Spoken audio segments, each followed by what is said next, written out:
så når vi til aftens sidste gruppe. Men det er slet ikke så trist, som man lige skulle tro for det der. Fordi at den næste gruppe, der kommer på, det er Mos!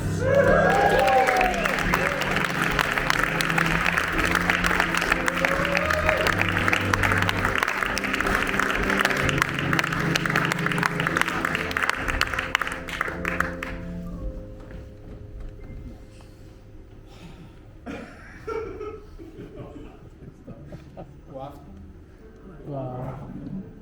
Tak.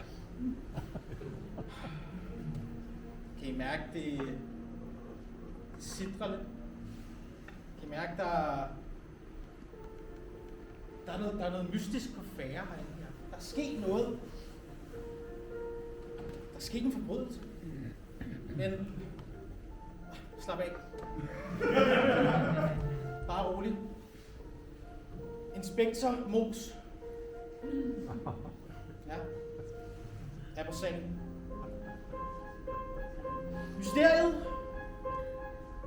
må I meget gerne hjælpe os med. Så er der nogen herinde, der har begået noget kriminelt? Det er måske lidt hårdt at sige, men er der nogen, der har cykellygte? Er et fedt ord.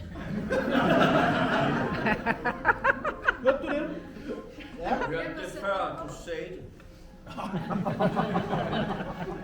Cykellygte. Nej. Men jeg tror også, vi leder efter noget lidt mere sådan personligt for nogle af jer. Er der nogen, der har set noget lidt farligt? Er der nogen, der har mistænkt nogen for måske at stjæle en kuglepen fra et penalhus? Eller noget lignende? Tykkegummi. Tykkegummi? Er der en, der har stjålet dit tykkegummi? Hvornår skete det? Det ved jeg ikke, men det var blot. Jeg sov. Der var nogen, der stjal et blåt tykkegummi fra dig, mens du sov. Havde du det i munden? Nej. Okay. Okay. Det har været i munden. Det har været i munden. Okay. Sygt nok. Hvor var det henne, det skete det her? Det skete lige i min seng, og jeg lagt det ind under min seng. Under fast under. Så du sådan, sætte det fast under, og så da du vågnede op dagen efter, så var det pist væk. Okay. Inspektor Mos. Du nogle uddybende spørgsmål, nogle af jer andre har nogle... Kan du spørge, hvad det var for en slags tykkegummi, udover det var blåt? Det var sødt. Det var sødt og blåt. Du skal lære dig noget, som detektiver tit tænker, som normale mennesker ikke gør. Lær. Hvem tror du selv, det kunne være? Jeg ved i hvert fald en ting, der var meget farvestof i det. Så en, der var glad for farvestof. Blå tunge. Ja. Det var også svært at forbinde. Det er dig, der er detektiv. Ja. Har du oplevet, at nogen har haft et horn i siden på dig? I hvert fald gensidigt. Hvad skal det sige? Jamen, tand for tand, øje for øje, men ikke mit tykkegummi. Tand for tand, øje for øje, men ikke tyggegummi for tyggegummi. Nej. Der trækker du grænsen. Det er skarp grænse. Jeg kan godt lide som en titel. Tand for tand, øje for øje, men ikke mit tyggegummi. Har god klang, god ordlyd. Hvorhenne i verden fandt det her sted? Hjemme hos min bopæl, hos min mor og far. Hjemme hos... Det var i skuret. I skuret hos din mor og far. Hvor du sov?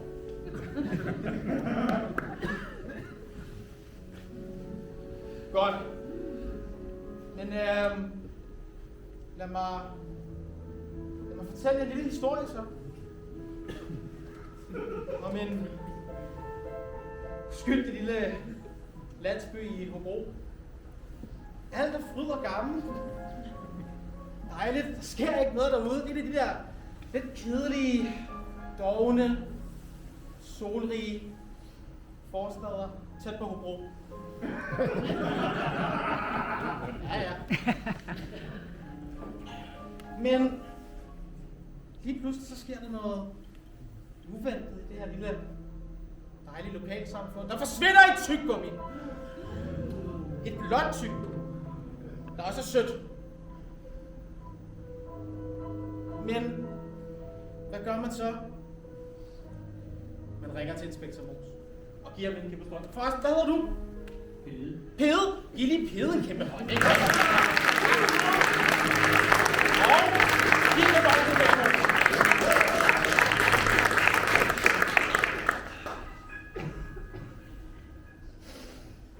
Luften er landet. Luften er fred. Mistænkelig fred. Jeg har det som om, at hvor end jeg går, der falder ligene bag mig. Som fluer. Jeg har nogle gange overvejet, om jeg måske bare skulle sige op. Så ville der dø færre mennesker. Men sådan er det i krimibranchen. Vi kan ikke komme ud af vores eget fængsel. Man kan fornemme nogle valg. Inspektor Mos, har du set det? Har du set det? Det er en tyggegummi med papir. Hold lige papir.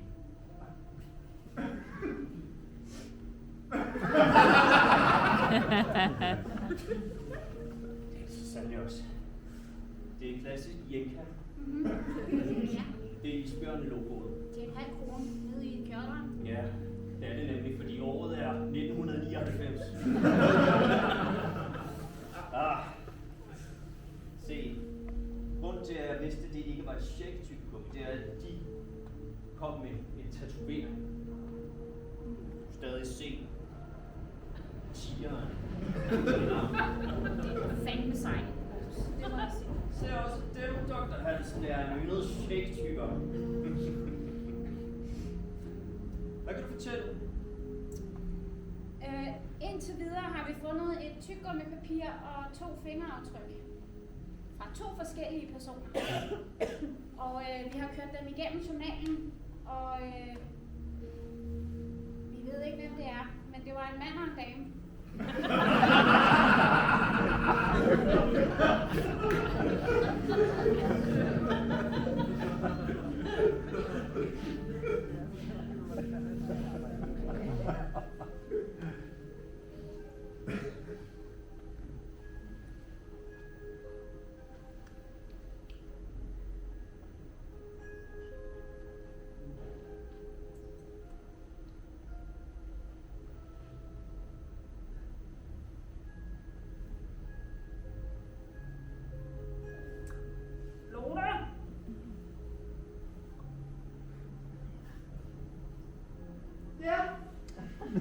Altså, hvis ikke jeg tager meget fejl, så har han skulle have fingrene i kagebøssen igen.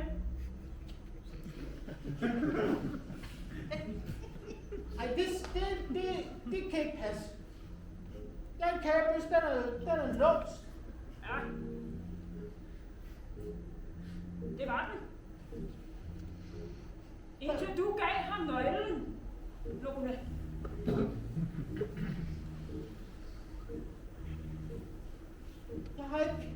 Jeg har ikke givet nogen nøgle til nogen. Det kunne jeg aldrig finde på. Det lover jeg dig. Jeg er så glad for, at du har givet mig det her job i kiosken, okay? Og nogen har gjort noget. Nu, Lone. Ja. Altså, hvad er der sket det? At i den kagebøsse, der lå alle de tyggegummier, og der er ingen at røre dem. Alle de giftige blå. Og nogen har låst den kagebøsse op og måske solgt, at det er tyggegummier. Jamen, hvorfor har du ikke sagt til mig, at det var de giftige blå, der lå dernede? Lone, nu skal vi være enige om ting. Ja. Uanset hvad der sker, Ja. så er skaden sket. Skaden er sket. Nogen har tygget. Nogen har tygget. Lidt for meget. Vi er derude nu, hvor vi ikke kan bunde. Kan det ikke? Vi ved ikke, hvor det tyggegummi er. Det er nede i halsen på nogen. Om de er døde eller levende. Men uanset hvad der er sket,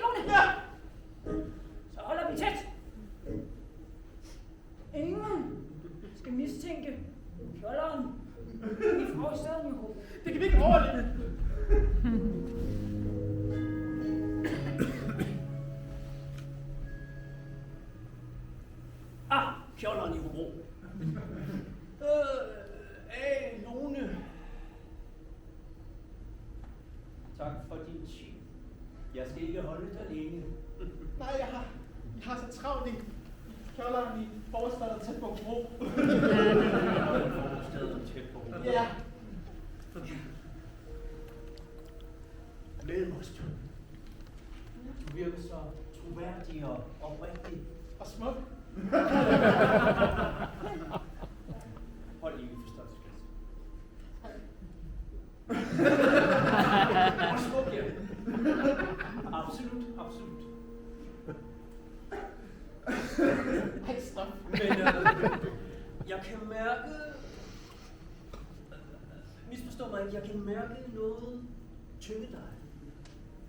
Noget går der på. Måske en hemmelighed, der trækker dig ned. Du kan blot lette dit ord, hvis der er noget, du gerne vil dele.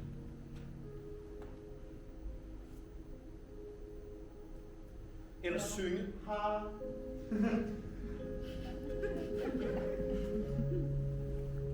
Jeg har en hemmelighed. Du har en hemmelighed. Jeg skal holde ved. Holde ved. Jeg må ikke se det højt. Jeg forråder blot job. Men Jeg har ikke en selv. Mos. Ja, Jeg har en samvittighed. det har du, ja. Det så jeg straks, første gang jeg så dig med mit virkelig forstørrelsesglas. Det her. Og du så også, jeg var smuk. Smuk og dejlig. Mangler du en pige? Hvordan kunne du vide, at jeg var en afdanket, alkoholiseret privatdetektiv, var skilt for 4 gange? Og kunne du vide det? Og hvem er du? Jeg er som en bare kioskeren. Er kjolderen? Inspektør Mus. Jeg talte netop med din medarbejder Alone. Ja. Jeg hører. Alone. Alone. Alone. Sylvester. Jeg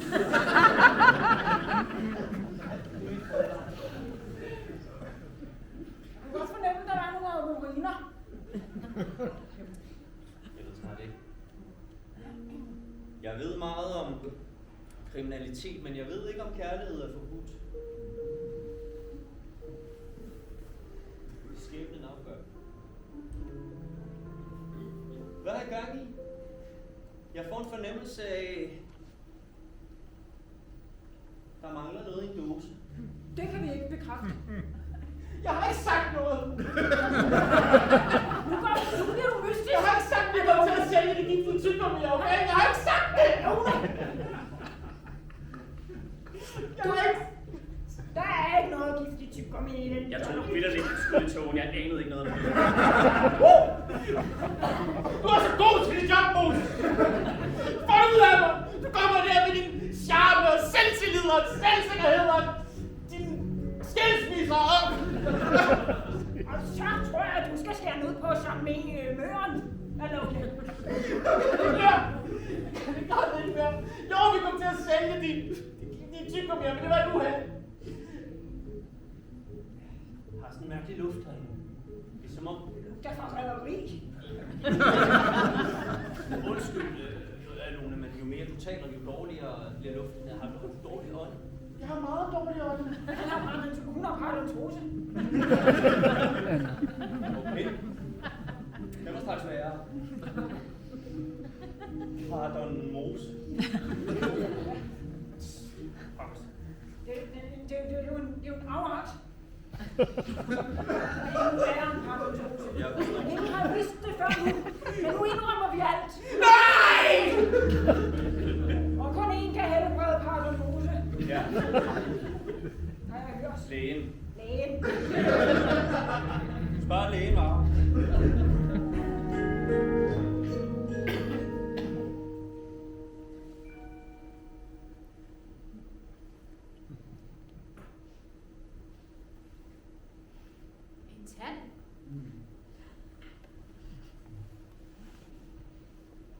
Kæft, det er ikke ulækkert, det her.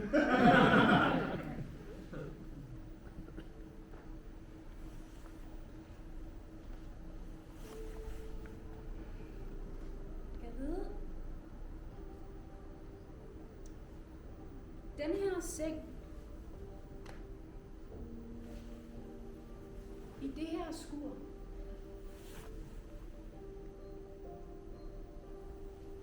Der er noget mystisk.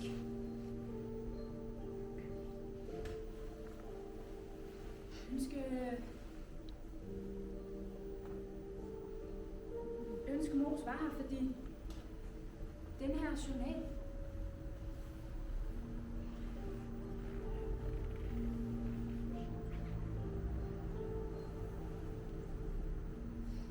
Jeg vil ønske Dr. Hansen meget. Hun ville vide, hvad der var på færre. Jeg havde det næsten som om, man kunne høre hende. Mos. Der var den igen. Dr. Hansen! Kan jeg se i journalen, der er streget ud. Der står ganske fine tænder, men streget ud. Der er nogen, der prøver at skjule noget. Det tror jeg, du har ret i. Mm-hmm. Fordi de har streget det ud. Ja. Det er meget klogt.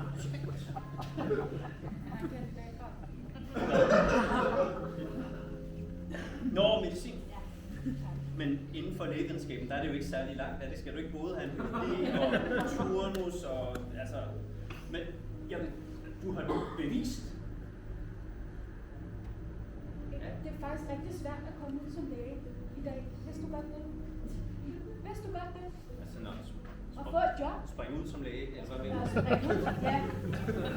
Ja. Men slider og slæber på medicinstudiet, så er der Ja. ikke nogen jobs. Ja, folk er jo blevet så raske for tiden. Undtagen i den lille flække omkring Hobro, hvor en parodontoseepidemi synes at være udbrudt. Og ved du hvorfor? At det taler ind i sagen her. Jeg har kigget nærmere på tykkegummi. Hvad har du set? Et meget mærkværdigt tykke mønster. Det må du vide som lægefaglig B7, B5. Der er en mellemrum i tykningen. Ja, der mangler en Der mangler en tand. Ja. Hvem kender vi, der mangler en tand?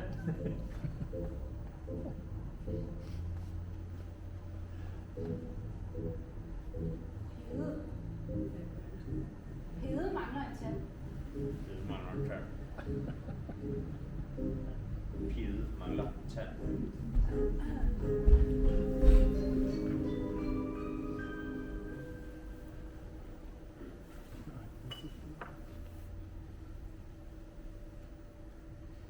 Ja, så tag dog noget. Jeg har slæbt alt det lort med hjemmefra.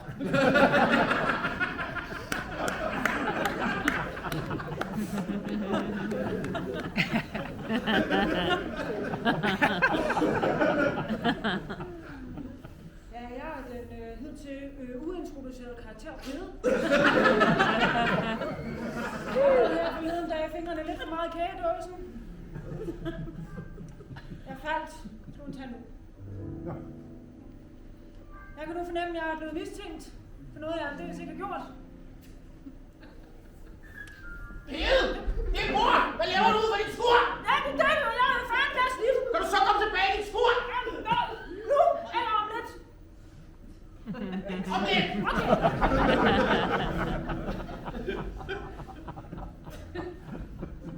Øje for øje. Tand for tand.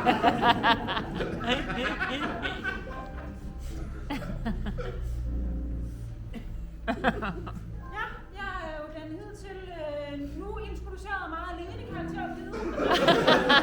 Som har lidt for mange øjne. Og lidt for få tænder. Da jeg faldt og mistede min ene tand, Jeg fik en infektion. Og nu har jeg brug for hjælp til at få rystet mit dårlige ry af mig. Og det ved vi jo godt alle sammen. At det er der kun én vej til at få slettet mit dårlige ry.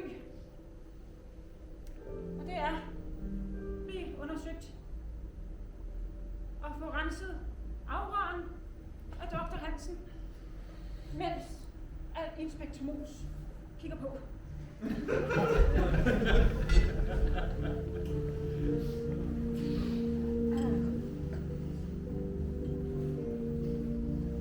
Ede, Ja. Hej. Inspektor Mos her. Ja. De er pålagt i lovens navn og får påtaget tandrensning. Ja.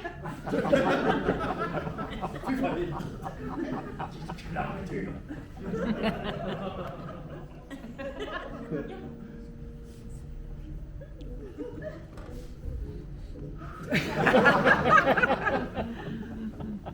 Hvad siger du?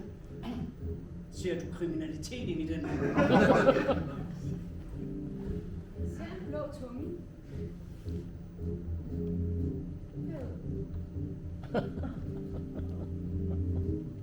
Har du været i kagelås? Og det svæver jeg, det er ikke mig. Det er ikke umuligt. Umuligt. Det er min mor, der har gjort det hele. Jeg svæver, det er min mor, der har gjort det hele. Din mor? Ja, Sylvester er lov.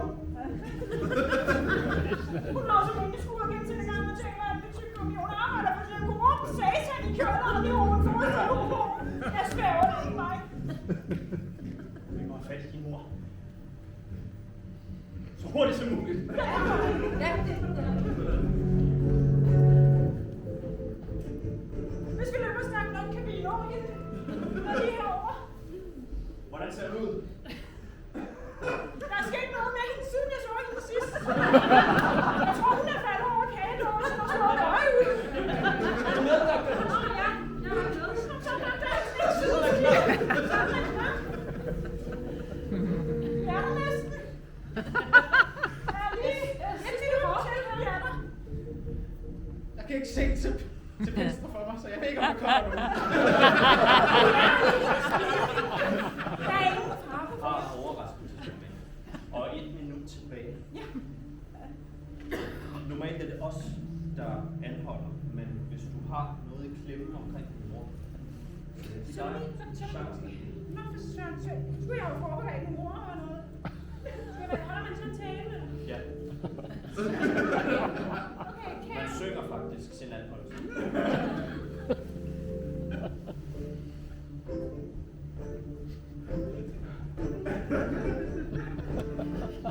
Kære mor, der står du der og kigger på mine øjne, lige så stor som du er. Hallo, Sylvester! Står du og kigger lige så høj og lang som du er. Det har været i kagedåsen i gang for meget. Hallo, Hill! Hvad laver du ude på dit skur? Jeg har sagt, du skulle tilbage. Jeg har sagt, vend tilbage til dit skur. Tyk din tyggegummier. Og så kan det godt være, at jeg kommer om natten og stjæler det fra under din seng. Og gumler på det. Og sutter på det. Og salver over det. Men... Ja! øje for øje. Tand for tand. You figured it out! Men ikke tyggegummi! Det var sjovt!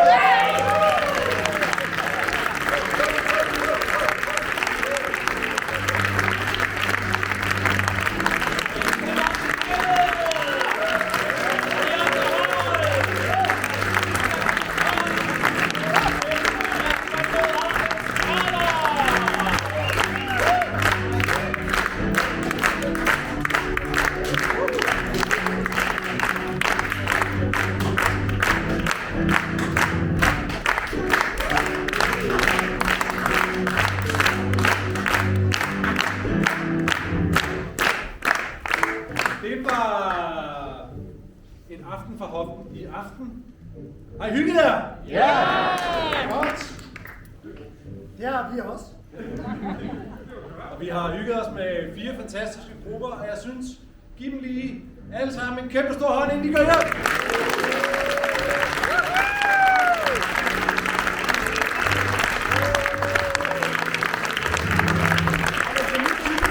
En af grupperne, eller dem alle sammen, var helt fantastiske, så kan man jo lige gå op til dem og spørge her efter showet, hvor kan man følge jer?